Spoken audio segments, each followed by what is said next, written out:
আমার প্রশ্ন হচ্ছে, কোনো হিন্দু সম্প্রদায় যদি চাঁদা কাটতে আসে কোনো কালেকশনের কারণে, মানে পুজো অনুষ্ঠানে, তাকে চাঁদা দেওয়া যাবে কিনা? আর দ্বিতীয় প্রশ্ন হচ্ছে, হিন্দু সম্প্রদায়ের মধ্যে কোনো মহিলা বা ব্যক্তি মানে কিছু যদি অনুদান চেতে আসে, ওটা দেওয়া যাবে কিনা? তৃতীয় প্রশ্ন হচ্ছে, আচ্ছা, একটা করে হোক না, তা আমি যে কোন হিন্দু চাঁদা যদি নিতে আসে, তো তাকে দুর্গা পূজা বা কালী পূজা বা বিভিন্ন পূজার যদি চাঁদা নিতে আসে, পুজোর জন্য চাঁদা দেওয়া যাবে কিনা? শরিয়তের বিধান মোতাবিক কোন মুসলিমের জন্য কোন হিন্দুকে পুজোর চাঁদা দেওয়া যাবে না, এটা হারাম। পুজোর চাঁদা দেওয়া, মশলা বুঝা গেল? ওকে বলতে হবে যে বাবু রাগ করিও না, এটা ধর্মীয় বিষয়, তোমরা পূজা করো, আমরা পূজাকে অস্বীকার করি, সুতরাং পুজোর ব্যাপারে চাঁদা আমাদের কাছে চাইতে এসো না, বুঝিয়ে বলতে হবে। পুজোর জন্য চাঁদা দেওয়া যাবে না। দ্বিতীয় বিষয় হলো যে কোন হিন্দু ব্যক্তি আপনার কাছে চাঁদা চাইতে আসলো, ব্যক্তিগত, গরিব দরিদ্র ব্যক্তি, অসুস্থ হয়েছে, অসুখ হয়েছে, চিকিৎসা করাবে, বা তার ছেলে মেয়ের অসুখ হয়েছে, ছেলে মেয়ের চিকিৎসা করাবে, এই রকম যদি কোনো হিন্দু ব্যক্তি পার্সোনাল নিজের এই অসুবিধার কারণে আপনার নিকটে যদি সাহায্য প্রার্থনা করে, আল্লাহর সৃষ্টি হিসাবে তার ওই বিপদের সময় আর্থিক আপনার সম্পদ থেকে সাহায্য করা যায়। কথা বোঝা গেল? এটা একটা আল্লাহর সৃষ্টি, সে বিপদে পড়েছে, সে অসুস্থ, সে চিকিৎসা করাতে পারছে না, তো এইরকম বিপদে আপনি তাকে ব্যক্তিগত সাহায্য দিতে পারেন, কিন্তু ফিতরা, যাকাত, ওসুরের টাকা দিতে পারবেন না।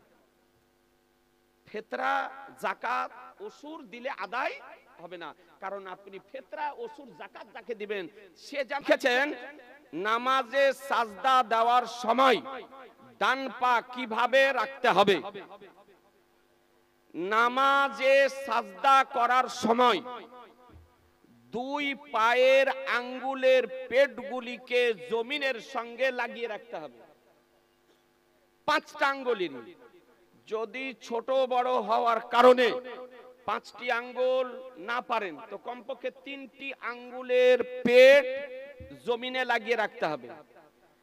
তাও যদি সম্ভব না হয় ছোট বড় হওয়ার কারণে, তো কমপক্ষে বৃদ্ধা আঙ্গুলের পেট জমিনে লাগিয়ে রাখতে হবে, না হলে আপনার নামাজ হবে না। বিড়ালের মুখ দেওয়া খাবার খাওয়া যাবে কিনা? জি, ওটা মাকরু।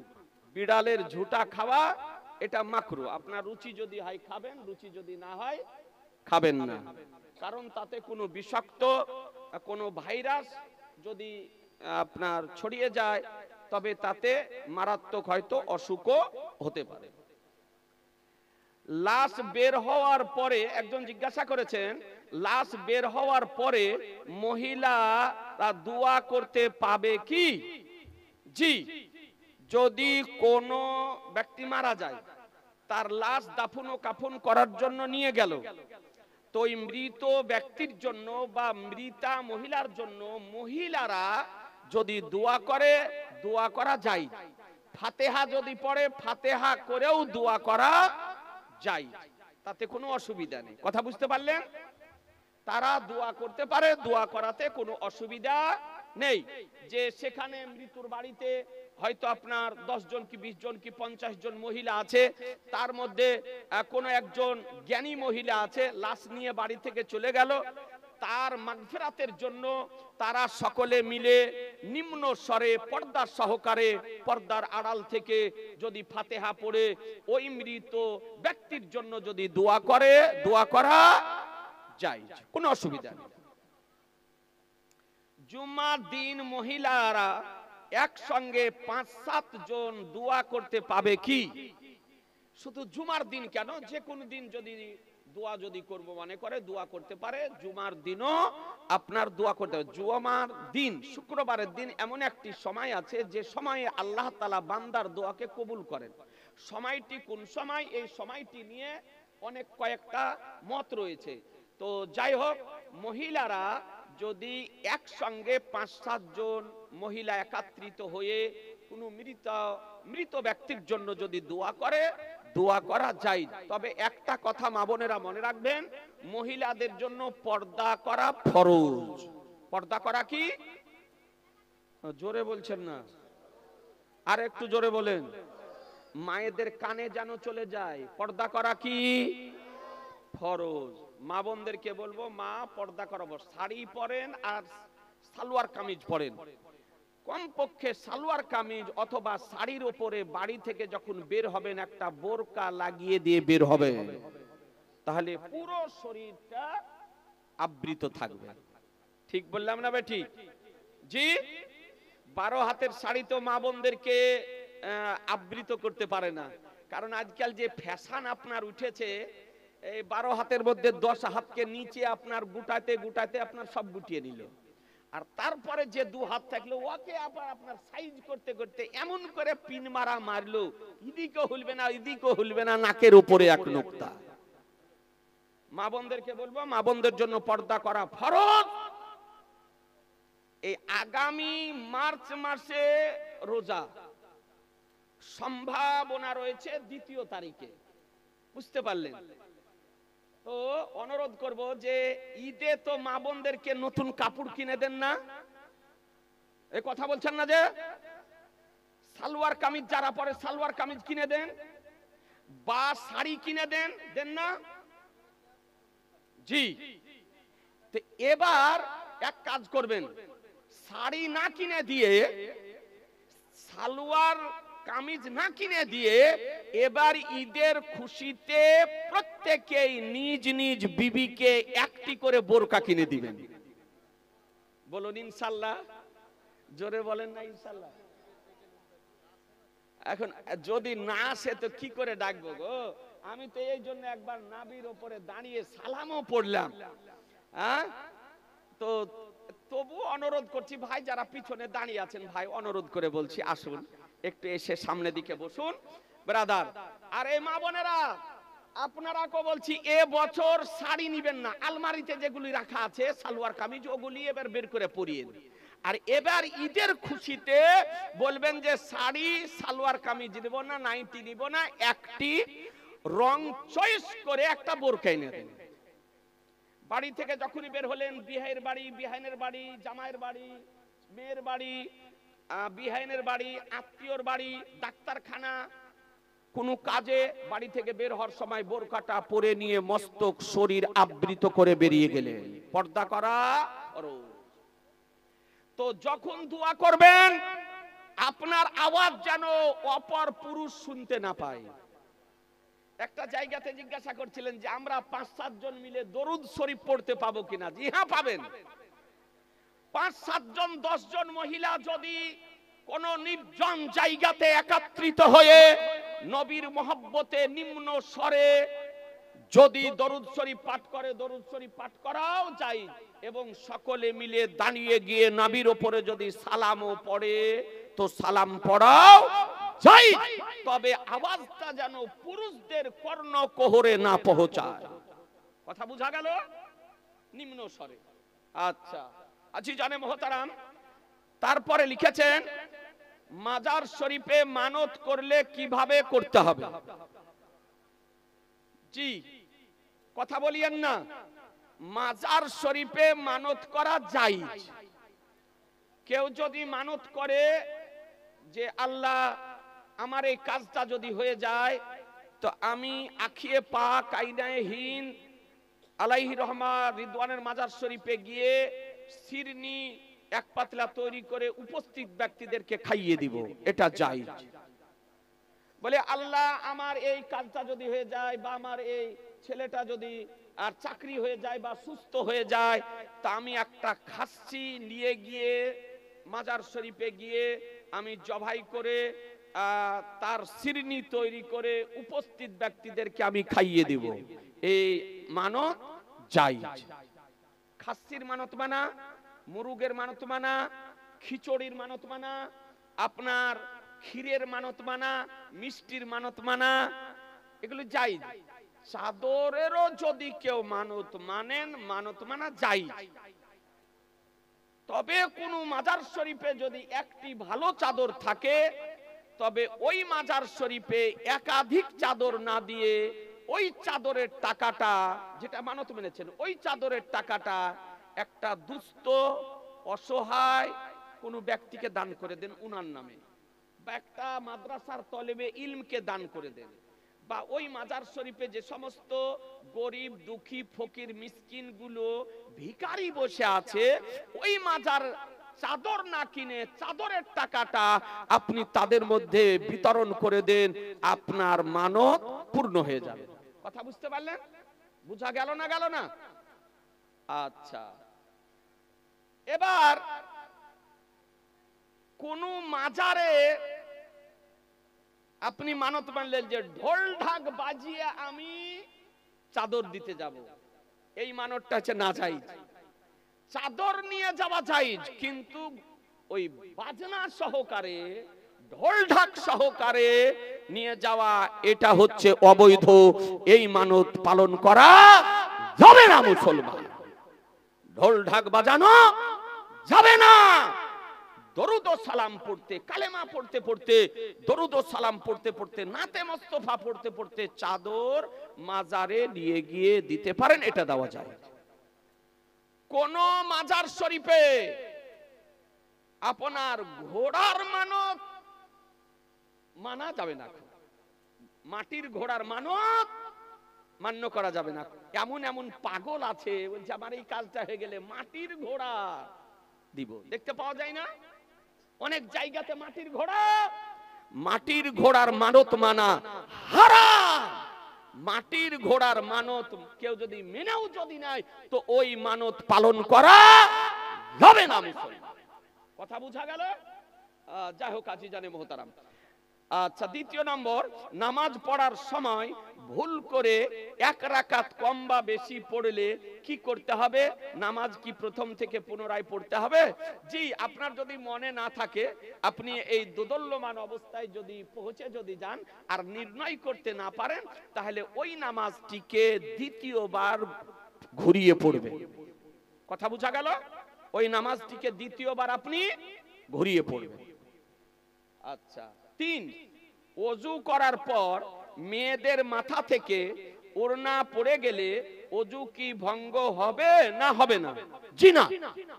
ওযু করার পর যদি কোনো মহিলার মস্তক থেকে কাপড় যদি পড়ে যায়, তবে হানাফি মাযহাব মোতাবেক তার ওযু ভঙ্গ হবে না।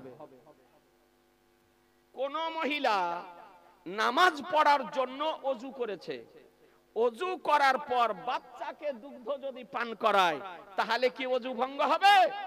না, তাতেও ওযু ভঙ্গ হবে না। ওযু করার পর বাচ্চাকে দুগ্ধ পান করালে ওযু ভঙ্গ হবে না। কথা বুঝা গেল? আচ্ছা, শরীরের কাপড় যদি পড়ে যায় বা মস্তকের কাপড় যদি পড়ে যায়, তাতে ওযু ভঙ্গ হবে না। 4, ওযু করার সময় মেয়েদেরকে কিভাবে মাথা মাসা করতে হবে? ওযু করার সময় মেয়েদেরকে মাসাহা করতে হবে এই মাথার উপরে। আপনার দুটো নিয়ম হচ্ছে ওযু করার, মাথা মাসাহা করা। একটু ধরো, আমি একটু দেখিয়ে দিই। খালি মাথাতে, এই ক্যামেরাম্যানেরা খালি মাথাতে আমাকে দেখায় না। একটি নিয়ম হলো, দেখলেন যারা ওযু করেন, নামাজ কিন্তু পড়তে হবে 5 ওয়াক্ত সবাইকে। আমার সরকারে মুফতি আজমে হিন্দ আলাইহির রহমা রিদওয়ান তিনি নিয়ম লিখেছেন। একটি নিয়ম হলো দিয়ে এই রকম করা, দিয়ে মাসা করা। একটি নিয়ম হলো এই দিয়ে কান মাসা করা।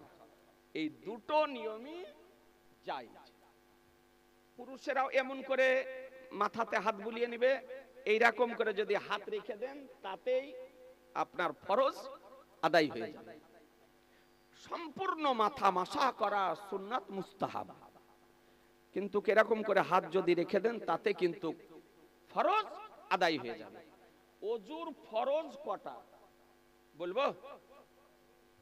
এই জানেন ওযুর ফরজ কটা? হ্যাঁ, সবাই জানে না, বলবো? একটা ভাই 500 টাকা দেন না, পকেটে যদি থাকে। নাই এরে বাবা, কবরস্থানে জালসা, একজনের পকেটে যদি থাকে 500 টাকা, কই গো? এ গোপন রাখিয়েন না, আমার রাসূলুল্লাহ পকেটের ভিতরও যেমন দেখেন বাহিরও তেমন দেখেন, একই রকম দেখেন। আলহামদুলিল্লাহ, যাক বহুনিটা তো হয়েছে। নিচে থেকে কোনো যুবক দিতে পারবে না? কোন ভাই 500 টাকা কবরস্থানের জন্য নাই, পকেটে নাই, কারো পকেটে নাই।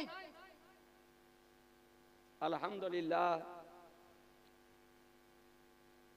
মা বোনদের দিক থেকে 600 টাকা। এই মা, আপনাদের তো মাসে 1000 করে ঢোকে, এক মাসের দেন না, 11 মাসের খরচা করিয়ে নি, এক মাসের দেন। এইদিকে কোনো বাবুর নাই পকেটে, একজনের পকেটে নাই। 1 মিনিট যদি থাকে গোপন রাখিয়েন না। জি, মাত্র 500 টাকা। শুনে দেন, আল্লাহ তাআলা কোরআন শরীফের মধ্যে বলেন, ইয়া আইয়ুহাল্লাযীনা আমানু। আলহামদুলিল্লাহ, তোমার ওইদিকে দেখো না আরেকজন দেয় কিনা, আর একজন দেয় কিনা দেখো। সুবহানাল্লাহ, দেখেন 500 টাকা দিয়ে আল্লাহ যেন কবুল করে নেয়। ইয়া আইয়ুহাল্লাযীনা আমানু ইজা কুমতুম ইলাস সালাতে। বাহ, এই দেখেন বাবু আরো 500 টাকা দিয়েছে। হে ঈমানদারগণ, তোমরা যখন নামাজ পড়ার ইচ্ছা করবে তো কি করো? ফাগসিলু উজুহাকুম, তোমাদের চেহারাকে ধৌত করে নাও। প্রথম ফরজ চেহারা মুখমণ্ডলকে ধৌত করা, প্রথম ফরজ মুখস্থ করে নেন। একবারে কানের লতি থেকে এই কানের লতি পর্যন্ত, আর এই চুল যেখানে উঠে বের হয় এখান থেকে নিয়ে এই থুতনির নিচ পর্যন্ত পুরো চেহারাটাকে ধৌত করা, প্রথম ফরজ। ও আইদিয়াকুম, তোমাদের 2 হাতকে ধৌত করে নাও। এই যে কহিনা আপনার আছে, এই যে কহিনা, এই কহিনার উপর পর্যন্ত, কহিনার নিচ পর্যন্ত হলে হবে না। কহিনার পুরুষ নারী উভয়ের জন্য, মা ভালো করে এই যে কহিনা আছে তার উপর পর্যন্ত ধৌত করতে হবে, 2 হাত ধৌত করা। তাহলে কটা হলো? কটা হলো গো? কথা বলছেন না। আমি চাইছি আপনাদের ব্রেনে সেভ করে দিতে, আর আপনারা সেভ করছেন না। প্রথম হলো চেহারা ধৌত করা, দ্বিতীয় হলো হাত ধৌত করা ফরজ, আর তৃতীয় আমসাহু বিরুসিকুম, তোমাদের মাথা মাসাহ করো, মাথা মাসাহ করা ফরজ। কটা হলো? 3টা। তারপরে কি? ওয়া আরজুলাকুম ইলাল কাবাইন, আর তোমাদের পায়ের এই গিটের উপর থেকে ধৌত করো। কি এই গিটের গিট পর্যন্ত নয়, এই গিটের উপর পর্যন্ত। মা বোনেরা ভালো করে শুনেলেন, এই পায়ের গিটের উপর পর্যন্ত ধৌত করো, এটা হলো ফরজ। তাহলে কটা বললাম ফরজ? কটা?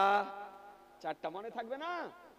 চেহারা ধৌত করা ফরজ, হাত ধৌত করা ফরজ, মাথা মাসাহ করা ফরজ, আর পা ধৌত করা ফরজ।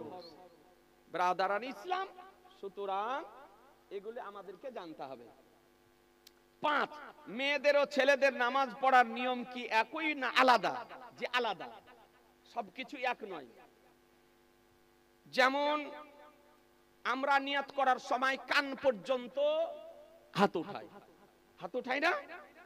আর মা বোনেরা হাত উঠাবে এই কাঁধ পর্যন্ত, এত দূর পর্যন্ত। মনে থাকবে?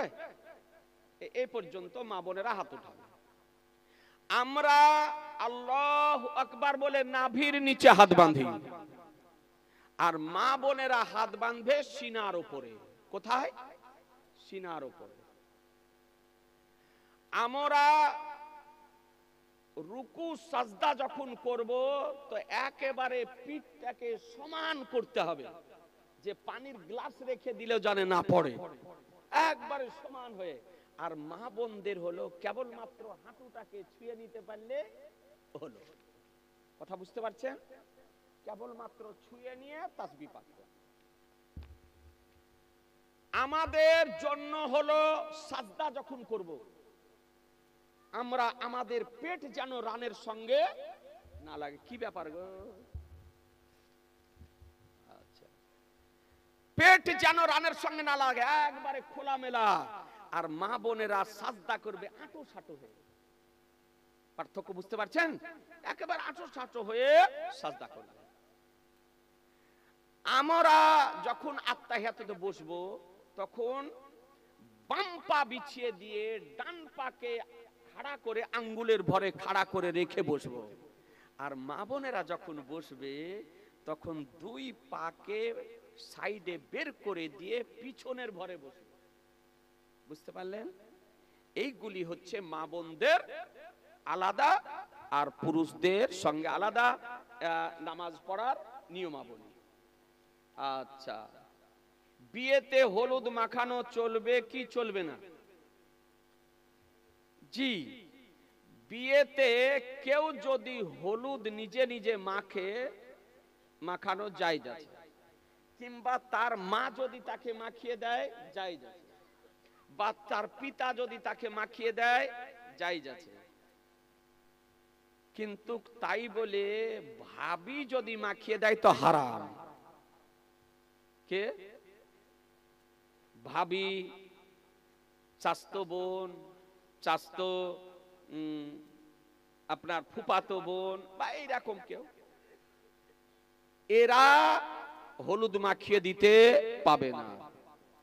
এইরকমই কোন মহিলার বিয়েতে যদি হলুদ মাখে, হলুদ মাখা যায়, নিজে নিজে মাখলো কোনো অসুবিধা নেই, ছেলে হোক বা মেয়ে হোক, নিজে নিজে শরীরে হলুদ মাখলো। বা ওই মহিলাকে তার মা যদি মাখিয়ে দেয়, তার পিঠটিতে যদি তার মা যদি মাখিয়ে দেয় তো কোনো অসুবিধা নেই। বা তার কাকি যদি মাখিয়ে দেয়, বা তার ফুফু যদি মাখিয়ে দেয়, কোনো অসুবিধা নেই। কিন্তু তাই বলে অন্য কোন ব্যক্তি তার শরীর স্পর্শ করে হলুদ মাখাতে পাবে না। হলুদ মাখা জায়েজ। এই জন্য মাখে প্রচলিত আছে যে বিয়ের দিন হলুদটা মাখলে তারপরে গোসল করলে শরীরটা একটু উজ্জ্বল মনে হয়। তো নিজে নিজে যদি হলুদ মেখে যদি গোসল করে নেয় সেটা জায়েজ। কিন্তু হলুদ মাখানোর নামে আজকাল কিন্তু অনেক জায়গাতে হারাম কাজ চলছে। আপনি বুঝতে পারছেন? ওই মেয়েকে হলুদ মাখানোর জন্য আপনার লোক যাবে, তারপরে কত কি আপনার করছে, ক্যামেরাম্যান যেতেছে। আপনাদেরকে অনুরোধ করব এই সমস্ত হলুদ মাখার নামে হারাম কাজ করবেন না। বেরাদারান ইসলাম, আপনাদেরকে বলি যে বিয়েই তো হয়নি, বিয়ের পূর্বে বিয়ে ঠিক হয়েছে, বিয়ের পূর্বে এখনো বিয়ে পড়ানো হয়নি। আপনি তার আগে যার সঙ্গে বিয়ে হবে ওই মেয়েকে নিয়ে ঘোরাঘুরি করে বেড়াতে পাবেন? হ্যাঁ, হারাম। কিন্তু মানুষ মনে করছে যে জায়েজ, তার সঙ্গে আপনার ঘোরাঘুরি করতেছে, মোবাইলে আলাপ করতেছে, খোশ গল্প করতেছে। এগুলি সব হবে জিনা, এগুলি সব হবে জিনা। আপনার জন্য হালাল তখনই হবে যখন বিবাহ পড়ানো হবে, তখন বিয়ে পড়ানো হবে, তখন আপনার হালাল হবে। মা বোনদেরকে বলবো, মা বোনেরা এবং আপনারা বিবাহকে সহজ করুন, বিবাহকে আসান করুন। বিবাহতে ডিজে বাজাবেন না, বিবাহতে ডিজে বাজাবেন না। কোন বাড়ির অনুষ্ঠানে ডিজে বাজাবেন না। 1 জানুয়ারি ডিজে বাজাবেন না, 26 জানুয়ারি ডিজে বাজাবেন না। এ বেরাদারান ইসলাম, 25 ডিসেম্বর ডিজে বাজাবেন না। ডিজে বাজানো এবং তার তালে তালে নাচা হলো হারাম, হারাম, হারাম। এর তীব্র প্রতিবাদ করা দরকার। যে আপনার ডিজে বাজানোতে সুস্থ মানুষের কলিজাতে লাগে, আপনার অসুস্থ মানুষের কি হবে? হ্যাঁ, আর 3000 4000 টাকা করে 5000 টাকা দিয়ে আপনার ওই বড় বড় কালো হাতি নিয়েছে আপনার আছে। এই মাইক ম্যান ভাই তুমি রাগ করো না, এটা আমি শরীয়তের মশলা বলছি, তুমি বলো যে আমার ব্যবসা বন্ধ করছে না, তুমি আমি যেটা শরীয়তের মশলা সেই মশলাটা আপনাকে বলছি। জি, ভালো কাজের জন্য ব্যবহার করা যায়, কথা বুঝতে পারলেন? তাই বলে আপনার ডিজে বাজানো চলবে না। এই ডিজে বাজানোর মূল নায়িকা হচ্ছে এই মা বোনেরা। এই ডিজে আনার মূলে কিন্তু এই মা বোনেরা। ইমাম সাহেব মৌলভী সাহেবকে নিয়ে চলে গেল, যে আপনার সংক্ষিপ্ত আকারে ফাতিহা মিলাদ করে দিয়ে চলে গেল, তারপরে সারা রাত ওই আপনার ডিজে বাজাচ্ছে, আর তালে তালে আপনার মানুষ কিছু কম বয়সের ছেলে মেয়েরা আপনার নাচানাচি করছে, কি বলে কিছু বোঝা যায় না, ধাপ ধাপ ধাপ ধাপ করে আপনার বাজে, আর ওই আপনার বাজাচ্ছে।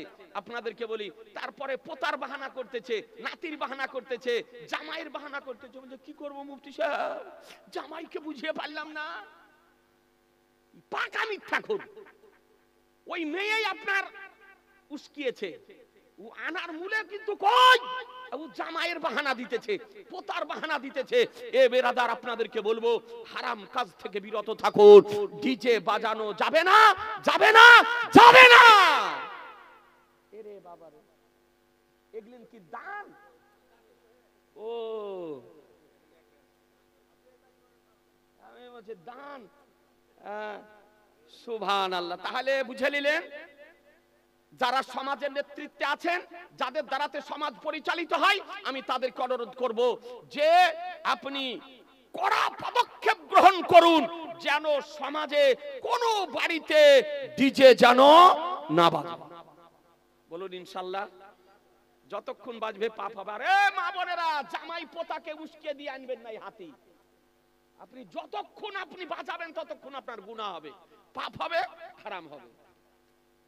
আচ্ছা, বিয়েতে আচ্ছা মৃত্যুকে বাড়ি থেকে নিয়ে যাওয়ার পর মেয়েরা একসঙ্গে মৃত বাড়িতে কিয়াম, জিকির ও দরুদ ও দোয়া করা চলবে না চলবে না? জি, মৃতকে বাড়ি থেকে নিয়ে যাওয়ার পর মেয়েরা যদি একসঙ্গে ওই মৃত ব্যক্তির জন্য দোয়া যদি করে, ফাতিহা যদি করে, দোয়া খায়ের যদি করে, দরুদ শরীফ যদি পড়ে, এটা পড়া জায়েজ। তবে পর্দার আড়ালে পড়তে হবে এবং নিম্ন স্বরে পড়তে হবে, তাদের আওয়াজ যেন পুরুষদের কর্ণকোহরে না পৌঁছায়। আবার লিখেছে, যাই হোক, মুহররম মাসে মানত করা খিচুড়ি বা ক্ষীর রান্না করা চলবে কি চলবে না? যে কোনো মাসে আপনার মানত করা জায়েজ। মানতটা হলো দুই প্রকার, একটা হলো মান্নাতে শারঈ আর একটা হলো মান্নাতে উরফি। যেটা মাজারে, মসজিদে, মাদ্রাসাতে মানত মানা হয়, এটাকে বলা হয় মান্নাতে উরফি। তা আপনি যদি মনে করেন যে যে মুহররম মাসে আমার ইমাম আলী মাকাম ইমাম হুসাইন রাদিয়াল্লাহু তাআলার নামে আমি 2 পাতিলা খিচুড়ি রান্না করে বা বিরিয়ানি তৈরি করে বা পোলাও তৈরি করে বা ফ্রাইড রাইস করে আমি সমস্ত জনগণকে খাইয়ে দিব, আর তার ইসালে সওয়াব ইমাম আলী মাকাম শহীদায়ে কারবালাদের পবিত্র রূহের নিকটে উৎসর্গ করব, এটা জায়েজ। কথা বুঝে নিলেন ব্রাদার ইসলাম? আচ্ছা, নামাজে মুনাজাত করার সময় সূরা পাঠ করা যাবে কি? নামাজে মুনাজাত করার সময় যেমন সূরা ফাতিহা আছে, আপনি পাঠ করতে পারেন। কোরআন শরীফের মধ্যে সূরার মধ্যে অনেক দোয়া আছে, দোয়াগুলো আপনি পাঠ করতে পারেন। আলহামদুলিল্লাহি রাব্বিল আলামিন আর রহমান রহিম মালিকি ইয়াউমিদ্দিন ইয়্যাকা না'বুদু ওয়া ইয়্যাকা নাস্তাঈন, এই সূরাটা যদি দোয়া হিসাবে পড়েন, পড়া যায়। আর কোরআন শরীফের বিভিন্ন সূরাতে আপনার দোয়া আছে, যেমন রব্বানা আতিনা ফিদ দুনিয়া হাসানাতাও ওয়া ফিল আখিরাতি হাসানাতাও ওয়া কিনা আযাবান্নার, এগুলো দোয়া আছে আপনার কোরআন শরীফে। তো যেগুলো দোয়া আছে এটা দোয়া আপনি পড়তে পারেন। তবে একটি দোয়া পড়া নিষেধ, লা ইলাহা ইল্লা আনতা সুবহানাকা ইন্নী কুনতু মিনাজ জালিমিন, এটা দোয়াতে পড়া বারণ করা হয়েছে। ফাতওয়াহে ফাকিমিল্লাহ 2 খণ্ডে বিভক্ত। মুফতি জালালউদ্দিন আহমদ আমজাদি আলাইহির রহমা বলেছেন এর তাসবিহ পড়া জায়েজ বিপদ আপদে, কিন্তু দোয়াতে পড়া ইমাম পড়বে আর আপনার আল্লাহুম্মা আমিন আল্লাহুম্মা আমিন করবেন, এটা বারণ করা হয়েছে। লা ইলাহা ইল্লা আনতা সুবহানাকা ইন্নী কুনতু মিনাজ জালিমিন, এটা পড়বেন না। নবীকে কি নবী সাহেব বলা যাবে কিনা? জি না। নাবিকে নবী সাহেব বলে সম্বোধন করা নিষেধ, উচিত নয়। কোন কিতাবে আছে? ফাতাওয়া ফাইজুর রাসূল 2 খণ্ডে বিভক্ত। তার দ্বিতীয় খণ্ডের মধ্যে এই মসলাটি ফাকিহে বিল্লাত মুফতি জালালউদ্দিন আহমদ আমজাদি রাহমাতুল্লাহ আলাইহি বর্ণনা করেছেন যে নবীকে নবী সাহেব বলে সম্বোধন করো না, সম্মান সূচক শব্দ ব্যবহার করো। সাহেব শব্দটা আম, সাধারণ শব্দ। মৌলভী সাহেব, ইমাম সাহেব, মাস্টার সাহেব, এমএলএ সাহেব, এমপি সাহেব, প্রধান সাহেব, সবার জন্য ব্যবহার করা না, এটা আম শব্দ। এই জন্য এই শব্দটা ব্যবহার করতে নিষেধ করা হয়েছে। বলা হয়েছে সম্মান সূচক শব্দ দ্বারা নবীকে আহ্বান করো। তাহাজ্জুদ নামাজ সুন্নাত না নফল? তাহাজ্জুদের নামাজ আমার নবীর জন্য ছিল ফরজ, আর আমাদের জন্য উম্মাতের জন্য হলো নফল। উম্মাতের জন্য কি? নফল, মুস্তাহাব। যদি আপনার জীবনে ফরজ নামাজ সাবালক বা সাবালিকা হওয়ার পর কাজা যদি না থাকে, তবে আপনি তাহাজ্জুদের নামাজ পড়ুন। ওই সময়তে বান্দার দোয়াকে আল্লাহ কবুল করে থাকেন। বান্দার জন্য, আমাদের জন্য, নবীর উম্মাতের জন্য তাহাজ্জুদের নামাজ পড়া মুস্তাহাব, নফল। কোন মাওলানা বিনা ওযুতে ওয়াজ দিতে পারবে কিনা? জি পারবে, বিনা ওযুতে ওয়াজ করতে পারবে, এতে কোনো অসুবিধা নেই। তবে বা ওযু ওয়াজ করা হচ্ছে আদব, ভালো। এখন 2 ঘন্টা, 2.5 ঘন্টা, 3 ঘন্টা ওয়াজ করবে, তাতে ওযু হয়তো নাও থাকতে পারে। তবে কমপক্ষে ওযু করে মঞ্চে গিয়ে ওয়াজটা শুরু করা উচিত। কথা বুঝতে পারলেন? আচ্ছা, আজিজানে মুহতারাম, আসসালামু আলাইকুম। ওয়ালাইকুম আসসালাম। কোন ব্যক্তি মারা গেলে আমরা 40 দিনে 40 পালন করি, বেশ কিছু মানুষের আহারের ব্যবস্থাও করা হয়। প্রশ্ন হচ্ছে, যদি সেই পরিমাণ টাকা মানুষকে না খাইয়ে মাদ্রাসা বা মসজিদ অথবা কোনো গরিব দুঃখী পরিবারকে দিয়ে সাহায্য করা হয়, তাহলে কোনটা ভালো হবে? আপনি যদি এই মানুষকে ঢালাও হারে মানুষকে না খাইয়ে যদি সেই টাকাটা মাদ্রাসা, মসজিদ অথবা কোনো গরিব দুঃখী পরিবারকে যদি সাহায্য করেন, এটা ভালো কাজ। আর খাওয়ানো ভালো কাজ, গরিব দুঃখী ফকির মিসকিনদেরকে খাওয়ানো যায়। এখন আপনি আপনার সাধ্য মোতাবেক ফকির মিসকিন গরিবদেরকে যতটুকু পারলেন খাওয়ালেন, মিলাদ ফাতেহা আপনি কুলখানি কোরআনখানি করলেন, আর অতিরিক্ত খরচ না করে ওই টাকাটা মসজিদ, মাদ্রাসা, অসহায় দুস্থ গরিব ছেলে মানুষকে দান করলেন। আলহামদুলিল্লাহ, আপনাকে আগে বলে মা এবার খোরাক পাবেন, দেখেন গজাল শুনেন। যুবকদেরকে বলবো বাবু তোমরা বসো, কিন্তু নামাজ পড়তে হবে আগামীকাল থেকে। গজাল যা শুনবে শুনো, কিন্তু আগামীকাল থেকে সবকে নামাজ পড়তে হবে।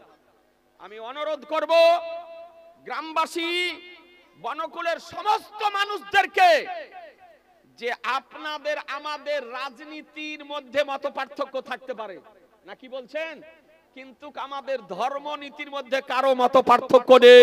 বনকুলের মানুষ হচ্ছে সব টিটিএ, সুন্নি, হানাফি, মসলাকে আলা হযরত মান্যকারী। ঠিক বললাম না বে? ঠিক। জি, রাজনীতি আলাদা জিনিস, ধর্ম আলাদা জিনিস। সুতরাং আপনার যেটা ভালো দল সেটা আপনি করেন। কারো কংগ্রেস করে, কেউ সিপিএম করে, কেউ তৃণমূল করে, কেউ যার ইচ্ছা যেটা সেটা করেন। আপনি সব মানুষকে একটা দল করাতে পারবেন না। তার পছন্দ আছে, সে যার যে দল পছন্দ সে করুক, বেরাদারান ইসলাম। কিন্তু তাই বলে ধর্মকে রাজনীতির সঙ্গে আর রাজনীতিকে ধর্মের সঙ্গে মিশাবেন না। ধর্ম আলাদা, রাজনীতি আলাদা।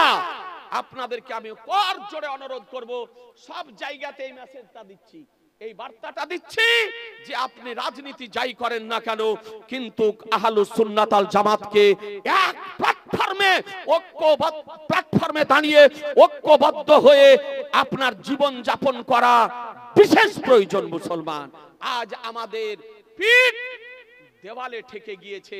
আপনাদেরকে বলবো, আজ আমাদের হাত থেকে বাবরি মসজিদ চলে গিয়েছে, তার দুঃখ মিটতে না মিটতে আজকে কাশীর এবং মথুরার ঈদগাহ এবং জামে মসজিদ এর উপরে কেস করা হয়েছে বলে এর নিচে শিবলিঙ্গ আছে। শিবলিঙ্গ খুঁজে খুঁজে বের করছে, বিচারাধীন। তার ঘা মিটতে না মিটতেই উত্তর প্রদেশের সম্ভলের জামে মসজিদ কে আজ তার বিরুদ্ধে কেস করা হয়েছে বলে তার নিচেও শিবলিঙ্গ আছে। সার্ভে করার নামে 5 জন মুসলিমকে গুলি করে হত্যা করা হলো। এরপরে খাজা গরিবে নওয়াজ সুলতানুল হিন্দ মাইনুল হক উদ্দিন আজমিরি ও সঞ্জারি রহমাতুল্লাহ আলাইহির মাজার শরীফের বিরুদ্ধে কেস করা হলো বলে এই মাজারের নিচে শিব মন্দির আছে। কলিজাতে হাত দিয়ে দিয়েছে। এই খাজা গরিবের নামাজের খড়ম খাবে, বুঝতে পারছেন? খড়ম খাওয়ার সময় চলে এসেছে। জয়পাল যোগী খড়ম খায়া সোজা হয়ে কদমে এসে মুসলমান হয়েছিল কালেমা পড়ে। ইও হয়তো খাজা গরিবে নামাজের খড়ম খাবে। আর খাজা গরিবের নামাজের খড়ম যদি চলতে লাগে তো এই বাস করা তো দূরের কথা, মাথা লুকানোর জায়গা পাবে না। এরপর পার্লামেন্টে, সংসদে ওয়াকফ বিল সংশোধনের নামে আজকে ওয়াকফ সম্পত্তির উপরে হস্তক্ষেপ করার ষড়যন্ত্র চলছে। মুসলমান ভিখারি বানানোর চেষ্টা চলছে এই ভারতবর্ষে। এই জন্য আপনাদের কাছে আমি অনুরোধ করব, যে যা রাজনীতি করেন করেন, কিন্তু সুন্নি মুসলমান এক হয়ে থাকুন। এক হয়ে বাস করার দরকার আছে না নাই? জোরে বলুন। জি আছে। আমি অনুরোধ করব, তবে বিজেপি করিয়েন না। কথা বলি না, কোনো ভাই রাগ করিয়েন না, কিন্তু বাধ্য হয়ে বলতে হচ্ছে। কিন্তু আপনি বিজেপি করিয়েন না। কিছু নেতা বেরিয়েছে আর কোনো কাজ কাম নাই, শুধু হিন্দু মুসলমান, হিন্দু মুসলমান, হিন্দু মুসলমান। কারো বাপের দেশ, আমরা কোনো ভাড়াটা নই। আমাদের রক্ত দিয়ে ভারতের মাটিকে স্বাধীন করা আছে। এটা একটা গণতান্ত্রিক দেশ, যে দেশে হিন্দুও বাস করতে পাবে, খ্রিস্টানও পাবে, জৈনও পাবে, সাঁওতালও পাবে, আদিবাসীও পাবে, নিম্ন জাতীয় পাবে, মুসলমানও পাবে। এ দেশ সকলে মিলে কাঁধে কাঁধ মিলিয়ে আজকে বিবিকে বিবাহ করে, সন্তানকে ইয়াতিম করে, ব্লাড দিয়ে, খুন দিয়ে স্বৈরাচারী ইংরেজদের হাত থেকে ভারতের মাটিকে মুক্ত করেছে মুসলমান। সুতরাং আমরা কোন দেশ থেকে ভেসে আসা নয়। আমাদের জন্ম এই দেশে, এই দেশের মাটি, পানি, হাওয়া আমাদের শরীরের সঙ্গে মিশিয়ে রয়েছে। ঠিক নাকি? ঠিক না ঠিক? মুসলমান সে তো আমাদেরকে। আর একটা কথা বলি, সংখ্যালঘুর ভয় দেখিয়ে হবে না। হতে পারি সংখ্যালঘু, আমরা এটা দেখি না কে সংখ্যালঘু আর কে সংখ্যাগরিষ্ঠ। কার্বলার ইতিহাস আমাদের চোখের সামনে।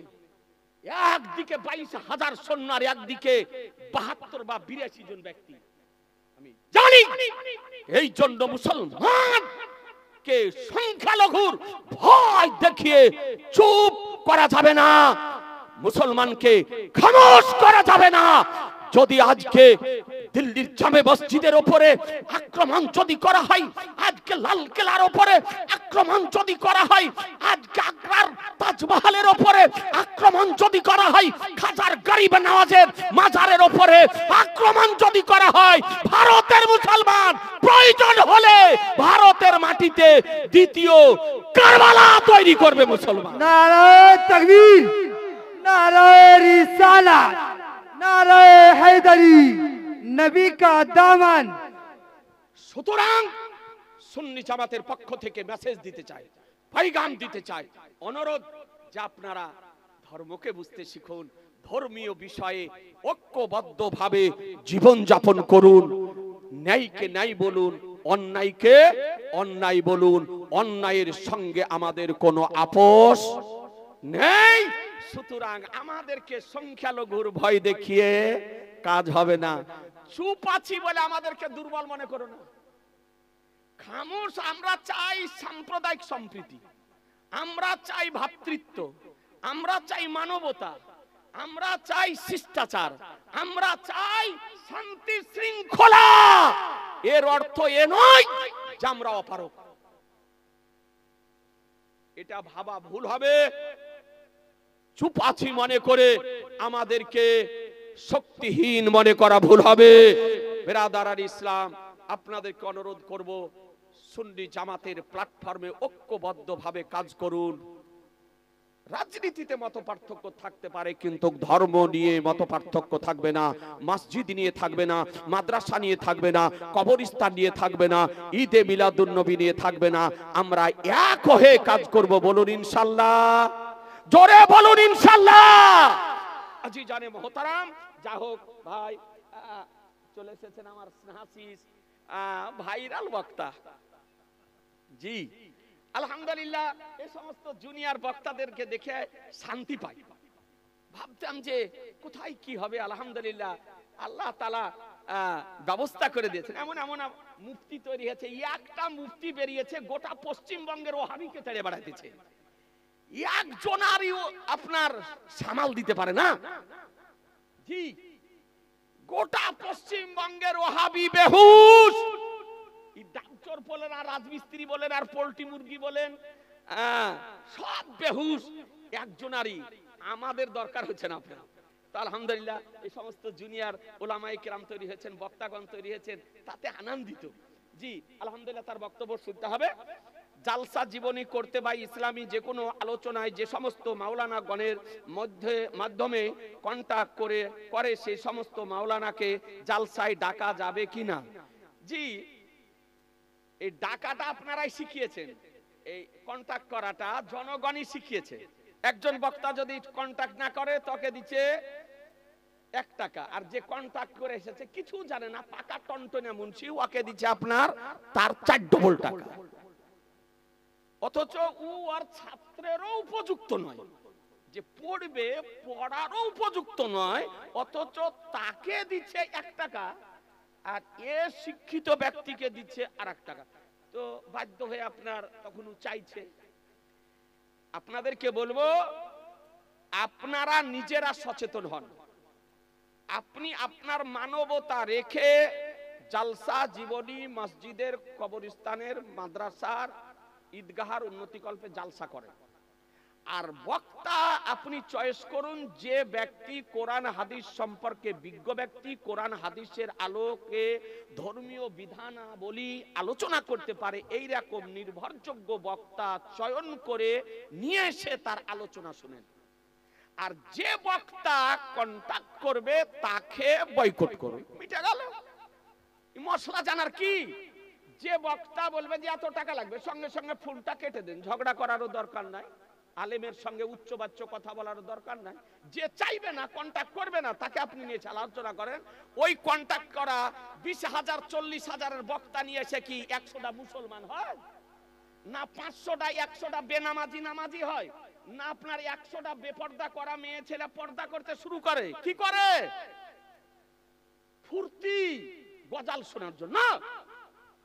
আপনাদেরকে আমি বলবো, যে বক্তা কন্টাক্ট করবে আপনি তাকে বয়কট করুন, দেখবেন অটোমেটিক টাকা চাওয়া বন্ধ হয়ে যাবে। আপনাদের জন্যই টাকা চাওয়ার প্রচলন সমাজে চালু হয়েছে। আপনারা সচেতন হয়ে যান, আপনারা সতর্ক হয়ে যান, আপনারা সজাগ হয়ে যান, টাকা চাওয়া বন্ধ হয়ে যাবে। 2 সাজদার মাঝখানে কোনো দোয়া পড়া যাবে? আমার সরকারে আলা হযরত ইমাম আহমদ রাজা রাদিয়াল্লাহু তাআলা আনহু ফতোয়ায়ে রাজাবিয়ার 3য় খণ্ডে বলেছেন আল্লাহুম্মা গফিরলি। এটা পড়া জায়েজ। এটা পড়া কি জায়েজ তিনি বলেছেন, কোনো জরুরি নয়। কেউ যদি না পড়ে তাতে কোনো ক্ষতি আপনার হবে না, তবে যদি পড়ে তবে পড়া জায়েজ। আজিজানে মুহতারাম, যাই হোক আপনাদেরকে বলি, হুজুর একটা প্রশ্ন রয়েছে। আসসালামু আলাইকুম। ওয়ালাইকুম আসসালাম। আমার প্রশ্ন হচ্ছে, কোনো হিন্দু সম্প্রদায় যদি চাঁদা কাটতে আসে কোনো কালেকশনের কারণে, মানে পুজো অনুষ্ঠানে, তাকে চাঁদা দেওয়া যাবে কিনা? আর দ্বিতীয় প্রশ্ন হচ্ছে, হিন্দু সম্প্রদায়ের মধ্যে কোনো মহিলা বা ব্যক্তি মানে কিছু যদি অনুদান যেতে আসে, ওটা দেওয়া যাবে কিনা? তৃতীয় প্রশ্ন হচ্ছে, একটা করে হোক না তো, আমি যে আবার লাইন কেটে যাবো তখন। ঠিক আছে বল। প্রথম প্রশ্ন হলো মুসলমান জানো, কথা বোঝা গেল? দুটো মশলা বুঝতে পারলেন? আর তৃতীয় কি বলছিলে বলো? তৃতীয় হচ্ছে আমরা যে দাড়ি ছাড়ি, এবার এই দাড়িটা এইভাবে সেভ করা যাবে কিনা। বাবু আমার জিজ্ঞাসা করছে যে আমরা দাড়ি ছাড়ি, দাড়িটা শেভ করা যাবে কিনা। দেখুন, দাড়ি কোনটাকে বলা হয়? এই যে চাবল আপনার আছে, এই চাবলের খাঁজটা, এই চাবলের খাঁজ থেকে এই দিকটা পুরা হচ্ছে দাড়ি। আর এই যে জায়গাটা দেখতেছেন, এটাকে কি বলা হয়? গাল নাকি? এই জায়গাতে যদি লোম যদি বেরিয়ে আসে তবে এটা শেভ করতে পাবেন, এটা দাড়ি নয়, এটা দাড়ি নয়। এই যে দেখবেন, আপন আপন হাত দিয়ে দেখেন, এই যে আপনার দুই দাঁতের মধ্যে যেটা আপনার চাবল, এই নিচটা হচ্ছে পুরো দাড়ি, এই দিকটা শেভ করা যাবে না। আর এর ওপরে যেটা এই যে দুটো আপনার জায়গা, এই জায়গাতে লোম যদি বের হয় তবে সেটা শেভ করা যাবে, ওটা দাড়ি নয়। এটাকে বলে বাচ্চি উর্দু ভাষাতে। এটাকে, এটা আপনার উখড়ানো বা কাটা, এটা বেদাত, এটাও দাড়ির মধ্যে গণ্য করা হয়। এই দিকে হাত দেওয়া, কাঁচি লাগানো, খুর লাগানো যাবে না এই দিকে, কথা বোঝা গেল? এই দিকে এই যে থুতনির নিচ পর্যন্ত আছে, এটা হচ্ছে পুরো দাড়ি। এবার গলাতে যদি লোম গজায়, ওটা দাড়ির হুকুমে নয়, এই দিকটা পরিষ্কার করতে পাবেন। তাই বলে উঁচু এই থুতনির নিচে কাটতে পারবেন না। এটা থুতনির নিচে যেটা, এটা পুরো দাড়ি, কিন্তু থুতনির নিচ পর্যন্ত এই যে গলা, এই গলাতে যদি দাড়ি লোম যদি বেরিয়ে যায়, সেটা আপনি পরিষ্কার করতে পারবেন, ওটা দাড়ির হুকুমে নয়। আর দাড়ি এক মুঠ হওয়ার পূর্বে কাটা ছাঁটা, ছোট করা, সাইজ করা, শেভ করা হলো হারাম। এক মুঠের পর যদি অতিরিক্ত লম্বা হয়ে যায়, সেটা সাইজ করা মুস্তাহাব, জায়েজ। কারণ প্রত্যেকটা জিনিসের একটা সৌন্দর্য আছে, শালীনতা আছে, ভদ্রতা আছে, যেন বিধর্মীরা আপনার আমার দাড়ি দেখে যেন তুচ্ছ তাচ্ছিল্য করতে না পারে, ঠাট্টা বিদ্রুপ করতে না পারে। এক মূর্খ এরকম করে যারা বুকে হাত বাঁধে, ওদেরকে কি বলেন আপনারা? জি না, দেওবন্দি লয়, দেওবন্দি বলে আমাদের মতনই হাত বাঁধে। আর মিলাদ বন্ধ, কিয়াম বন্ধ, দরুদ বন্ধ, ফাতেহা বন্ধ, তিজা বন্ধ, চাহারাম বন্ধ, চাল্লিশা বন্ধ, পীর বন্ধ, মাজার বন্ধ, ওদেরকে বলে দেওবন্দ। আর এই মহিলাদের মতন এরকম করে হাত বাঁধে, ওকে কি বলে? আহলে হাদিস। ভারী সমস্যা, একাদ দেশে একাদ নাম, কটা মুখস্থ করব? জি, এদের এরা আপনার এই এমন এমন আপনার কথা বলছে আর এমন এমন আপনার কাজ করছে যে আশ্চর্য হয়ে যাবেন। তো ওই দলের লোক, একটা লোককে দেখছি যে এরকম এত বড়, কোন জাহেল বলেছে দাড়িতে হাত দিতে হয় না, হ্যাঁ, তো দাড়িকে এরকম করে বুক পকেটে ভরে নিয়েছিল, সাইকেল চালাচ্ছে। আচ্ছা বলেন দেখি তো, যদি অন্য ধর্মের লোকেরা যদি দেখে তো তুচ্ছ তাচ্ছিল্য করবে না? এতখানি দাড়ি ওকে বুক পকেটে এরকম করে ফেলেছে, পাগল নয়? আপনার উঠতে, বসতে, খেতে, পেশাব, পায়খানা, বাথরুমে যেতে অসুবিধা হবে না? সবকিছুতে অসুবিধা। এই জন্য হানাফি মাযহাব মোতাবেক এক মুষ্টির অতিরিক্ত যদি দাড়ি লম্বা হয়ে যায়, তার সৌন্দর্য বজায় রেখে আপনি সাইজ করতে পারেন, এটা জায়েজ। আর একজন পাগলকে দেখছি এই রকম করে দাড়িকে পিছন দিকে চালিয়ে দিয়েছে, সাইকেল চালাতেছে, পতাকার মতন বাহিরে পিছন দিকে উঠছে, পাই পাই করে। আপনার এই পাগলের দল মশলা বুঝে না, বেরাদারান ইসলাম। লোকে হাসবে না, হাসবে না? আপনি দাড়িকে এরকম করে পিছন দিকে চালিয়ে দিলেন আর সাইকেল চালাচ্ছেন, তো লোক দেখে হাসবে না?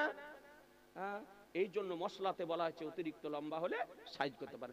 আজি জানার মতো আর জিজ্ঞাসা করিও না বাপু, আমার বাপু বসে আছে মনে মনে মনক্ষুণ্ণ হবে বলে হুজুর চালিয়েই চলে যাচ্ছে। একটি লাস্ট আচ্ছা বলো।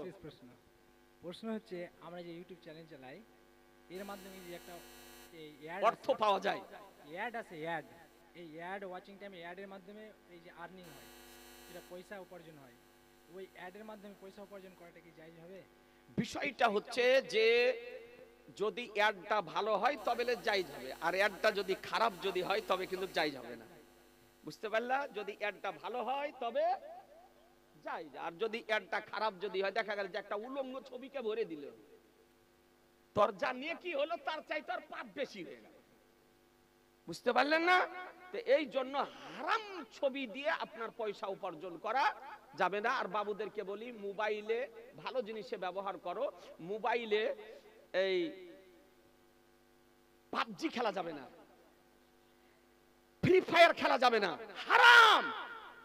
ক্রিকেট খেলা, লুডো খেলা, ক্যারাম বোর্ড খেলা, তাস খেলা, সমস্ত খেলা বাহিরেও খেলা না জায়েজ ও হারাম, মোবাইলের মধ্যেও খেলা না জায়েজ ও হারাম। সুতরাং যুবকদেরকে বলবো, পাবজি যে খেলা উঠেছে, ফ্রি ফায়ার খেলা উঠেছে, এই সমস্ত খেলা খেলে গুনাহ করবেন না, এই সমস্ত খেলা বর্জন করুন। মা বোনদেরকে বলি, মা মোবাইলে সিরিয়াল দেখবেন না, সিনেমা দেখবেন না, ফিল্ম দেখবেন না, নাটক দেখবেন না।